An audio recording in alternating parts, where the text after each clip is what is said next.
Bismillahirrahmanirrahim. Assalamualaikum warahmatullahi wabarakatuh. Assalamualaikum. Innal hamdalillah nahmadu wa nasta'inu wa nastaghfiru wa na'udzu billahi min shururi anfusina wa min sayyiati a'malina. Man yahdihillahu fala mudilla lahu wa man yudlil fala hadiya lahu. Asyhadu an la ilaha illallah wahdahu la syarika lahu wa asyhadu anna Muhammadan abduhu wa rasuluhu. Allahumma salli ala Sayyidina Muhammadin wa ala alihi wa sahbihi sallam wa man tabi'a ila yaumil tabathun amma ba'. Ikhwatul iman, ukhtul mu'minah, pendengar setia radio RRI Tanjung Pinang yang dimuliakan Allah SWT. Alhamdulillah, kembali tidak henti-hentinya kita terus-menerus memanjat, memuji syukur kepada Allah SWT yang tidak henti-hentinya memberikan kita kenikmatan hidup sehat, iman, takwa dan din Islam. Sehingga sampai malam ini kita bisa berjumpa lagi dengan siaran di radio RRI yang kita cintai. Tidak ada lain, tidak ada tujuan, semata-mata kita mendekat diri kepada Allah SWT. Dan insyaAllah Allah selalu melindungi kita, memberikan kita kekuatan iman, takwa dan din Islam. Salawat wassalam kepada baginda kita Rasulullah SAW, An-Nabi alladhi arsallahu ilal ard rahmatan alamin. Kama qala Allah Ta'ala, wa ma arsalnaka illa rahmatan lil alamin. Ikhwatul iman, ukhtul mu'minah, pendengar setia radio RRI Tanjung Pinang yang dimuliakan Allah SWT. Alhamdulillah, kembali malam ini kita angkat bab yang betul-betul kita membutuhkan pemahaman pelaksanaan ibadah haji ini penting, ikhwatul iman. Kenapa? Kerana kita datang jauh dari Indonesia ke Mekah sana. Tidak ada lain, tidak ada tujuan kita ingin mendapat predikat haji mabrur. Kama qala Nabi sallallahu alaihi wasallam min hadis Abu Hurairah rawahu Bukhari Muslim. Kama qala Nabi, al-umratu ila umrati mukaffaratun baina dzalik idza ijtanaba al-kaba'ir. Al-hajj al-mabrur laysa lahu jazaa illa al-jannah. Dari umrah ke umrah dan menghapuskan dosa-dosa kita, di antaranya kecuali dosa yang besar. Haji mabrur tidak ada lagi ganjarannya kecuali yaitu surga. Maka ketika seorang jamaah yang ingin bertolak atau berangkat haji, dia hendaklah memahami manasik-manasik haji ini. Kenapa? Kerana supaya dia betul-betul memahami, menguasai untuk mendapat haji mabrur. Allah Subhanahu wa taala berfirman di dalam surat Al-Baqarah, kama qala Allah Taala, al-hajju asyhurun ma'lumat. Haji itu adalah bulan yang tertentu. Ahlul ilm sepakat maklumat ini adalah 3 bulan.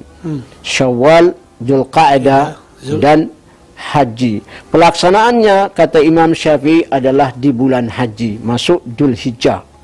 Dan tepatnya seruan Allah SWT dalam surat Al-Baqarah, wa atimmil hajja wa umrata lillah.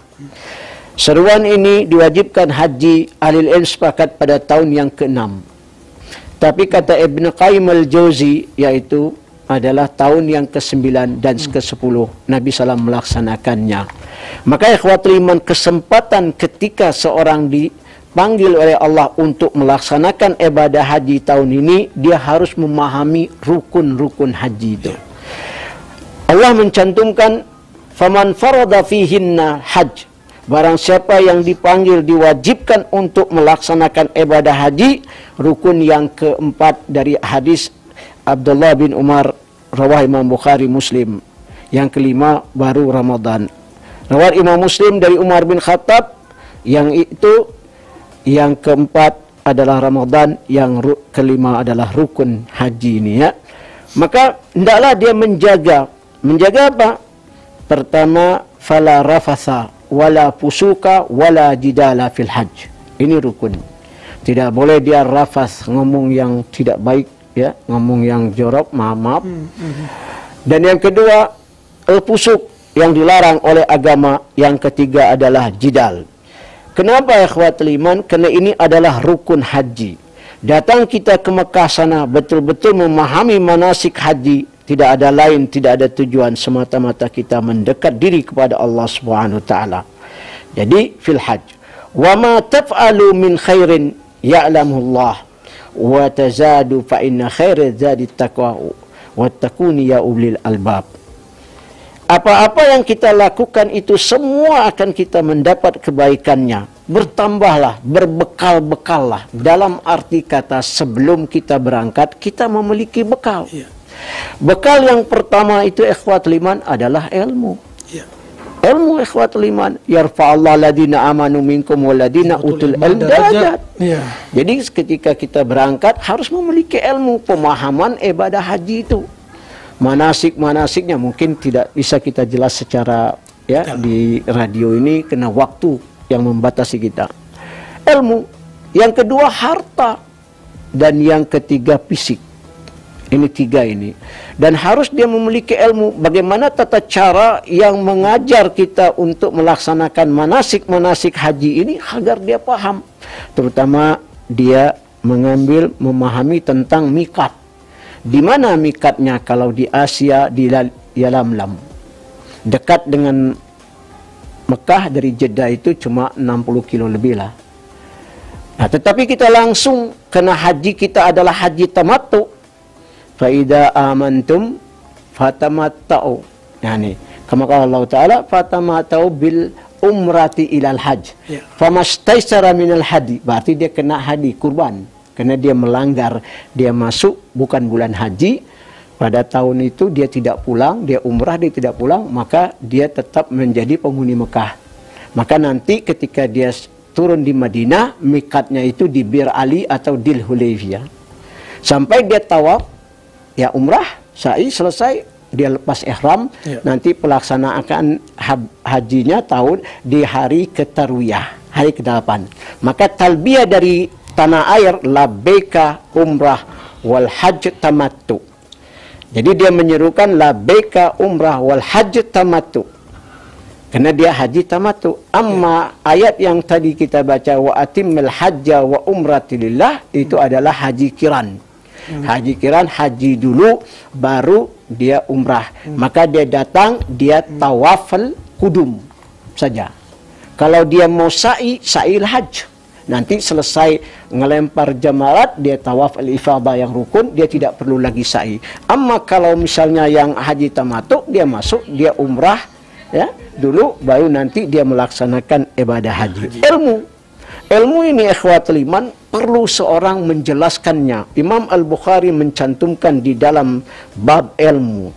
Dari Abdullah bin Umar, anna Nabi sallallahu alaihi wasallam, inna Allah la yaqbadul ilm intaza'an yantaza'u min ibadi walakin biqabdil ulama. Sesungguhnya Allah tidak mencabut ilmu itu, dicabutnya dari hambanya atau dari manusia, tetapi dicabutnya ilmu itu dari ulama. Maka seorang yang melaksanakan manasik haji itu haruslah sesuai dengan yang dicontohkan Nabi. Nabi SAW mengatakan di Hajjil Wada, liya'khud anni manasikakum fa inni la adri ahajja ba'da ami hajjati hada. Ambillah manasik-manasik yang telah aku contohkan. Sungguhnya aku tidak akan tahu apakah kembali setelah haji ini. Disebutlah Hajjil Wada, haji perpisahan. 81 hari Rasulullah meninggal. Turunlah surat Iza Ja'a Nasrullah. Nah, kemungkinan pernah kita dengar ini penjelasan ini. Nah, itu ulama. Maka seorang alim hendaklah dia menjelaskan, jangan dia tambah-tambah kalau yang tidak ada contoh dari Nabi. Simple saja supaya betul-betul bekalnya pelaksanaan ibadah haji ini bisa mendapat jadi mabrur, jangan makzur. Ya. Fokuskan kita datang ke Mekah itu untuk apa? Untuk satu, tawaf, etikaf, ruku, sujud, surat Al-Baqarah. Wa ahidna ila Ibrahim wa Ismail an tahiral bait li ta'ifina wal akifina wa ruk'u sujud. Sebelum pergi haji, apakah di tanah air dia suka ke masjid? Suka salat 5 waktu, etikaf di masjid. Nah ini sampai di sana mudah buatnya. Tapi kalau dia tidak betah di tanah air di masjid, sampai ke sana dia juga nggak akan betah di masjid. Nah ini. Dan firman Allah SWT di dalam surat Al-Hajj, wa idz bawwa'na li Ibrahim makanal bait alla tusyriku bihi syai'an wa tahiral bait lit ta'ifina wal qa'imina salat wa ruk'u sujud. Jadi dia fokus betul-betul dengan pelaksanaan, dia utamakan seperti tadi Pak Ustadz sudah katakan, 1 rakaat 100.000 rakaat. Iya. Di Madinah 1 rakaat 1.000 rakaat. Nah, di Baitul Maqdis 250 atau 500. Jadi betul-betul dia fokus, dia paham. Kenapa? Karena dari ulama yang menjelaskan di sini. Ini kata Abdullah bin Umar dari Imam Al-Bukhari. Biqabdatul ama hatta lam yabqa aliman, sampai tidak lagi ada alim. Attakhadun nasa juhulan aw ru'usan juhulan. Nah, juhulan fasu'ilu faftu bighairi ilm fadallu fa'adallu. Mereka datang bertanya kepada ustaz atau kepada siapa yang mengaku memiliki ilmu dan dia tidak memahami, maka dia memberikan fatwa, dia sesat dan menyesatkan. Maka ikhwatul iman, ilmu penting, bekal. Kenapa haji diletakkan dalam rukun Islam yang keempat atau yang 5? Rapikan rukun Islam yang 1, 2, 3, yang keempat. Yang kelima, berarti haji itu adalah faman sata'alaihi sabila, bagi orang yang mampu. Sampai kata Nabi SAW di dalam hadis Abu Hurairah, man hajjah falam yarfath walam yabsak raja'akal yum waladu ummu. Barang siapa yang pergi haji, dia tidak rapas dan tidak pusuk, dia kembali seperti bayi yang dilahirkan ibunya.